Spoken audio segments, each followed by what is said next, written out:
ဒီနေ့ကျမကကျမရဲ့မိတ်ဆွေတွေကိုကျမဘာကြောင့် digital business ကိုစတင်လုပ်ကိုင်ဖြစ်ကြလဲဆိုတဲ့အကြောင်းအရာလေးကိုလာရောက်မျှဝေပေးပါဖြစ်ပါတယ်။ကျမနာမည် Roslyn ခင်ပါကျမကမိသားစုနဲ့အတူတူထိုင်းနိုင်ငံဘန်ကောက်မြို့မှာနေထိုင်ပြီးတော့ digital business ကိုလုပ်ကိုင်နေတဲ့ digital business owner တယောက်ဖြစ်ပါတယ်ရှင်။ဟုတ်ကဲ့ပါကျမလေး digital business ကိုမလုပ်ခင်တော့ကကျမက public health professional တယောက်ဖြစ်ရည်တည်ခဲ့တာဖြစ်ပါတယ်။ public health professional တယောက်အနေနဲ့ပေါ့နော်15နှစ်ကျော်ကျမ NGO လုပ်ငန်းတွေမှာလုပ်ကိုင်ခဲ့တာဖြစ်တယ်။အဲ့လိုမျိုးလုပ်ကိုင်စဉ်ကာလတစ်လျှောက်တွင်းမှာပေါ့နော်ကျမအနေနဲ့မိသားစုကိုအချိန်ပေးရမယ့်အချိန်ဒီမှာတော်တော်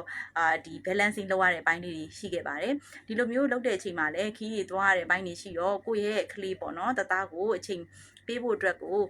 ဒီအနေငယ်ပဲရတဲ့အချိန်တွေလည်းကြုံခဲ့တယ်ဟိုထားပြီးတော့သွားရတဲ့အချိန်တွေမှာကိုယ့်အတွက်ပေါ့နော်မိခင်တယောက်အနေနဲ့ feeling တွေလည်းဖြစ်ခဲ့မှုပါတယ်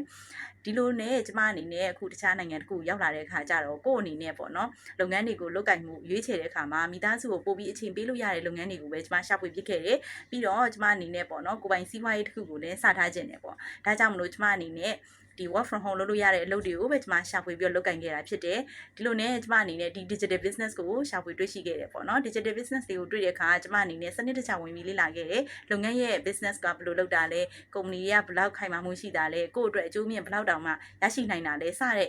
ခိုင်မာတဲ့အချက်တွေပေါ့နော်ဒါတွေအကုန်လုံးကိုကျမကသိချာလေ့လာပြီးတော့ဒီ digital business ကိုရွေးချယ်လုပ်ကိုင်ပြီးခဲ့တာဖြစ်ပါတယ်လို့ကျမရဲ့မိတ်ဆွေကိုမျှဝေခြင်းနဲ့